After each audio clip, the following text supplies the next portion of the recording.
Mayor, ano po ba ang Mayor, ano po ba ang inaasahan natin sa pagbisita ngayon ng Pangulong Marcos? Ano po sa lungsod natin? Napakalaking bagay po yung pagbisita niya kasi yung pagbaha talaga yung pinakamalaki problema namin. October of 20, lagi kami binabaha. Pero yung October of 2024, yung pinaka-worst. Itong Coliseum na nakikita nyo, ito yung biggest evacuation center natin. Kaya sira-sira siya kasi inabot siya ng tubig.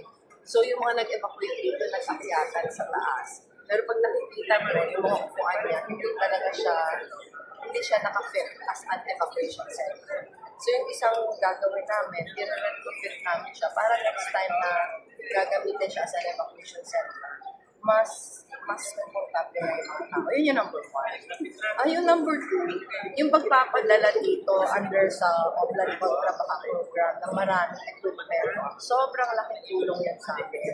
Kasi in fact, yun yung matagal na namin inaasam. Kasi pag tinignan ninyo yung topography ng NADA, na ang daming waterways na nagkukross sa amin.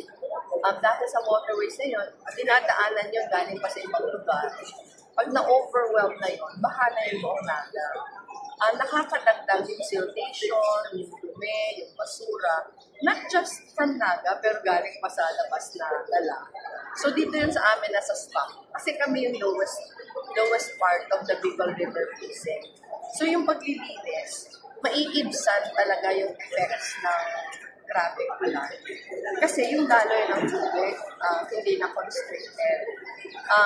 With the equipment that was sent here, marami kaming mga creeks saka mga riverbeds na nag-dry up na pwedeng buhayin ulit. Pwede maglagay kami ng mga detention and retention ponds para pag-overwhelm na yung aming drainages, nakakaiba kami ng tubig. Ang laki ng effect nito sa daily lives ng mga Mananaga. Lalo na kasi kahit schools namin, marami ng mga classrooms at hindi na nagagamit dahil sa baha. So yung pinaka number 1 na mensahe namin, mensahe ng pasasalamat sa national government na nakasama kami sa pilot areas. Pangalawa, syempre yung sana, kasi nakita ko na hanggang July yung project. Sabi ko sana may siniwan na equipment. Kasi kahit linisin ang linisin ngayon, pag huminto na tayo sa July, ganun pa din yung effect. So sana mag-iwan ng equipment para year-round talaga yung pag-asikaso ng mga waterways namin. Malaki yung paniniwala ko na pag na-sustain ito, ang laking impact sa pagbabaha sa amin. Ma'am, with your indulgence, with all due respect, meron po bang chance na mag-usap kayo ng Pangulo sa usaping politikal? Tingin ko wala. Tingin ko zero chance. Kasi ang pinunta naman dito ng Pangulo, ito.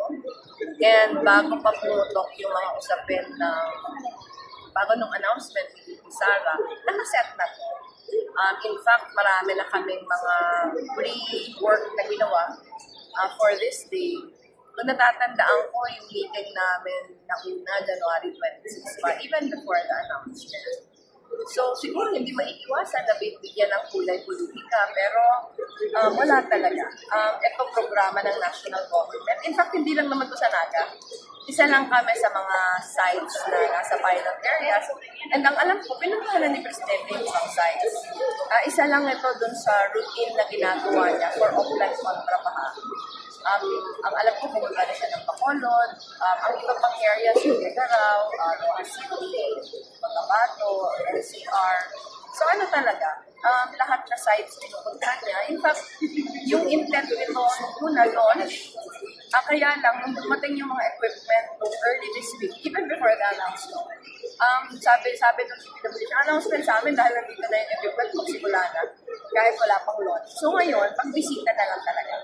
Parang lighting visit na lang ito for him. Ma'am, kinukonsider ba niyong tumakbo ulit as President ng 2020? Ako, hindi ko kinoconsider pag-usapan yung political research. Kasi ang dami ko pang trabaho gagawin. At marami tayo lahat trabaho gagawin. At kaya sa akin, uto ko lang, bilang mayor, di pa nga 1 year. Para pag-usapan yung 2028, parang disservice naman yun sa mga tao. pag pinag-usapan na yung eleksyon, yung gagawin mo para na sa eleksyon. Sa akin lang, ngayon na panahon pa ng trabaho, focus tayo sa trabaho. Kasi yung election every 3 years yun. Yung time na ginugugol sa election, dapat every 3 years lang. Anong reaction po niyo sa pronouncement ni Vice President Sara that she's going to run? Karapatan naman ang kahit. Nire-respeto naman. Thank you.